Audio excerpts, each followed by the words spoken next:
which is really amazing. Good thing to hear about this, and that will make it. It really ensure us that Jordan's male is the one that mate with the female, and now she's pushing the territory where the dominant male is for the protection of the youngster. When the youngster get born, and the male has to always protect the youngster. So you see, it's amazing all the way down Free State Clearing, all the way down to here, and move back Twin Dams here at Gary Waterhole and to the north. Maybe the Cubs will start to operate Zoe's Road on those areas more towards Three House Dam, down towards Twin Dams more often.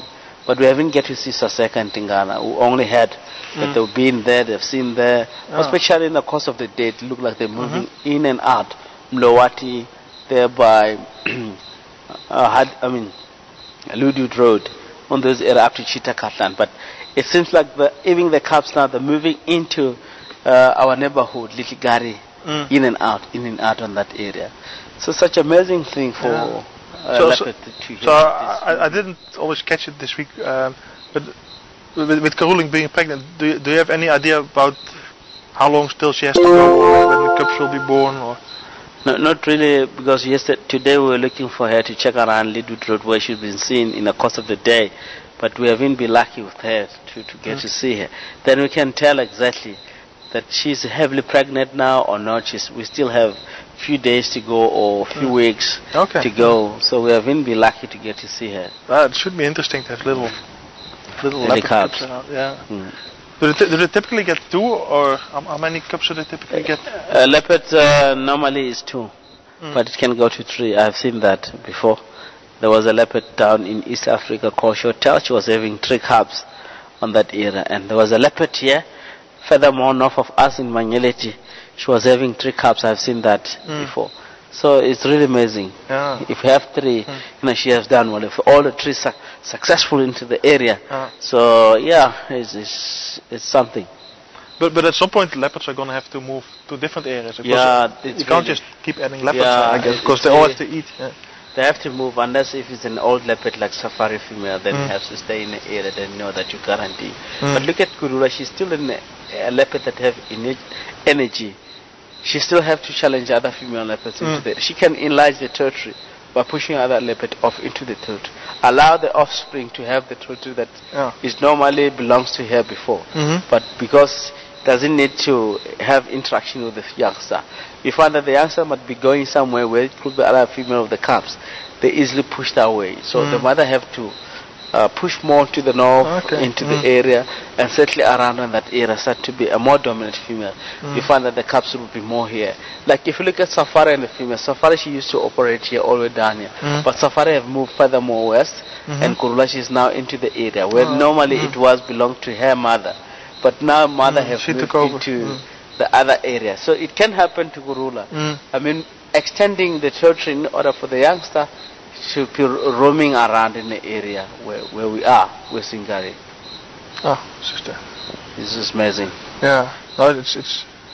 I didn't get a lot of chance since I came back to go out on game drives because of some other things, but yeah, the couple of drives I've been, I've really enjoyed it. Even sometimes it's quiet, but then, and that's something that's the advantage of being here, I guess.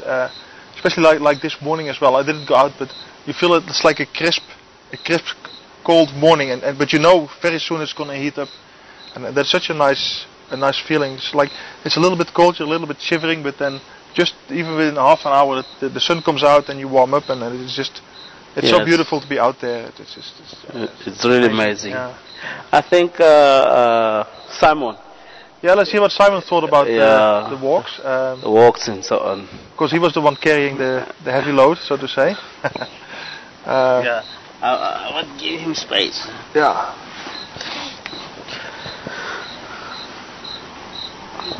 Yeah, have a seat, Simon? Or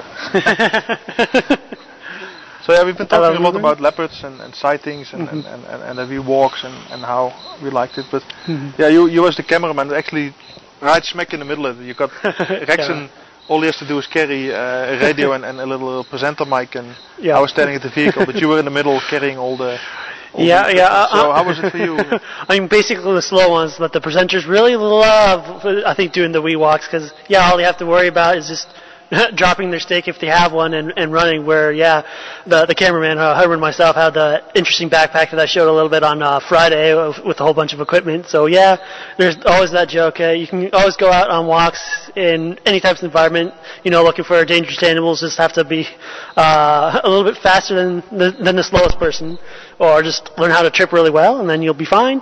So it's definitely interesting. But I've had a lot of fun doing the wee walks, and was looking forward to that from the start. I actually came and started at Wild Earth when they first started doing the walks, and I loved the idea of it, and I really love the Rexons doing the how to survive in the bush, because I've always been interested in wilderness survival and everything else, and it's been really great to learn from somebody that knows it really well.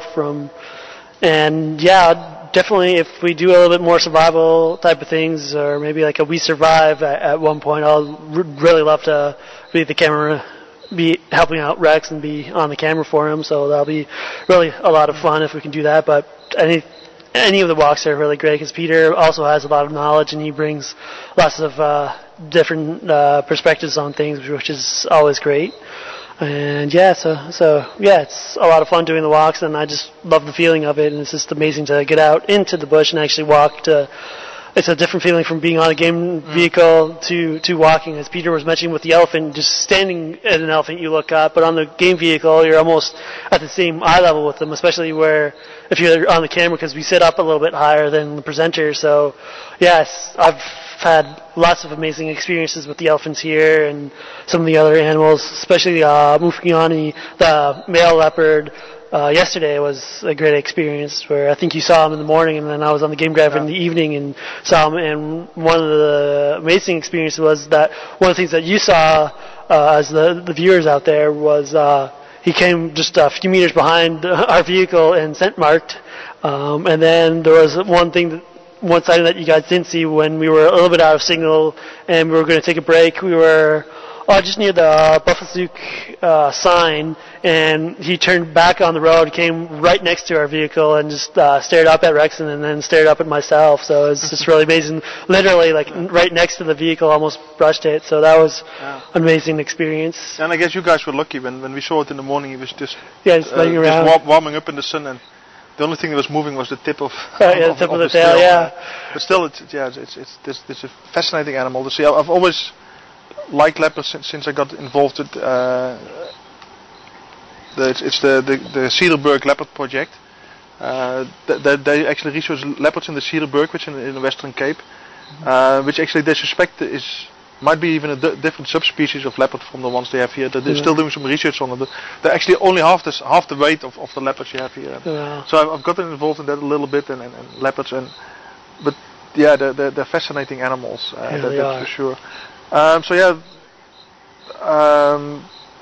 With that, maybe you're also wondering, just to change the topic a little bit, why the camera is so static today. Because normally we zoom in on the person that's talking, and then on the fire a little bit and stuff. But as you said, there's only 3 of us here, so 2 are sitting here, and Rexon in this case is watching the sound levels and making sure everything goes out properly. So that leaves the camera unmanned, and we don't have a remote control for that yet. I would say maybe we should get one. So we can do a remote control for zooming in, zooming out. It's just panning side to side will be a little bit difficult.